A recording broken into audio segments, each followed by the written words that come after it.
কাশ্মীরে জঙ্গি হামলার ঘটনায় দেশজুড়ে সীমান্তে বেড়েছে নিরাপত্তা।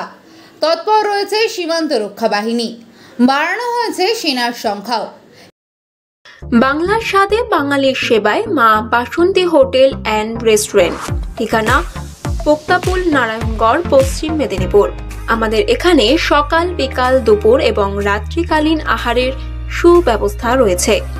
সুলভ মূল্যে আহারের একটাই ঠিকানা মা বাসন্তী হোটেল অ্যান্ড রেস্টুরেন্ট। আমাদের এখানে সমস্ত ধরনের খাবার অর্ডার নেওয়া হয়। প্রোপ্রাইটার ঝন্টু গেড়ে। Mobile number 9732543245। শুধু পাকিস্তান তো নয়, ভারতের সঙ্গে দীর্ঘ আন্তর্জাতিক সীমান্ত রয়েছে বাংলাদেশের। বর্তমানে বাংলাদেশে ক্রমশ বেড়েছে ভারত বিদ্বেষ। বর্তমান বাংলাদেশের পাকপ্রীতিও বারবার সামনে এসেছে। তার মাঝেই মালদা জেলায় 18 কিলোমিটার অরক্ষিত ভারত বাংলাদেশ সীমান্ত নিয়ে আতঙ্ক দেখা দিয়েছে জেলাবাসীর মনে। ভারত বাংলাদেশ সীমান্ত রয়েছে মালদায় 172 কিলোমিটার, তার মধ্যে 32 কিলোমিটার নদীপথ।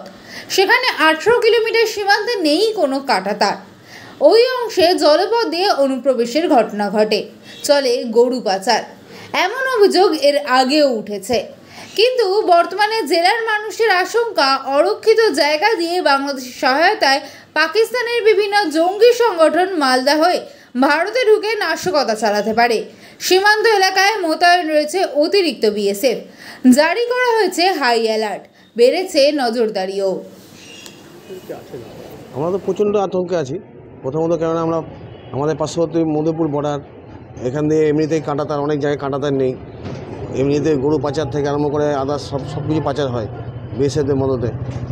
আমরা আরও আতঙ্কে আছি, কেননা কদিন আগে আগামীকাল খবরে দেখলাম মোহাম্মদ হাফিজ যে আছেন, উনি পাকিস্তানের নেতা, তিনি বলছেন যে আমরা অধ্যুষিত বাংলাদেশ আমাদের ছিল, আমরা দখল করব, পাকিস্তান হবে।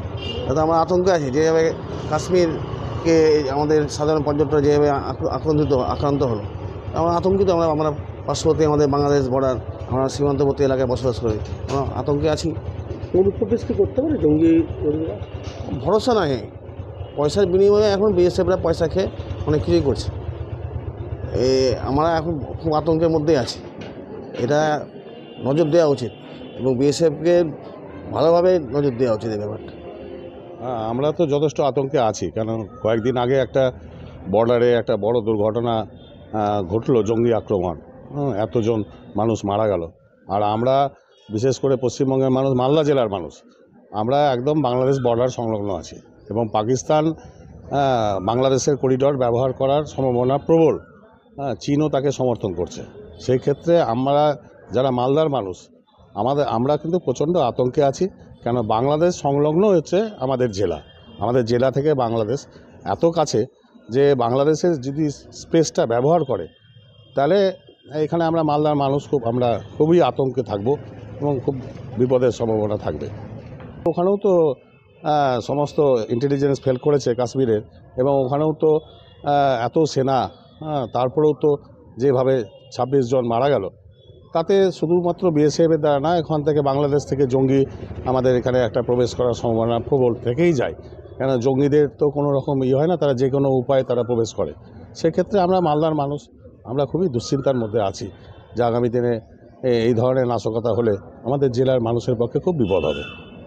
এই জন্যই আমরা খুব চিন্তিত যে ভারত আর পাকিস্তান যদি যুদ্ধ লাগে, সেক্ষেত্রে বাংলাদেশের করিডর ব্যবহার হতে গেলে আমাদের জেলা এত কাছাকাছি আমরা থাকি, সেক্ষেত্রে জঙ্গিরা আমাদের জেলাতে প্রবেশ করার সম্ভাবনা প্রবল। সেই জন্যই আমরা খুব টেনশনে আছি। কি দাবি? বর্ডার সিকিউরিটি ফোর্স আমাদের জেলা সংলগ্ন বাংলাদেশ বর্ডারে আরও বেশি বেশি করে যেন এখন ওরা প্রোভাইড করে। এরা যদি অতিরিক্ত পরিমাণ না প্রোভাইড করা যায়, তাহলে 4 সাইডটাই মালদা জেলার আমাদের বাংলাদেশ সংলগ্ন আছে।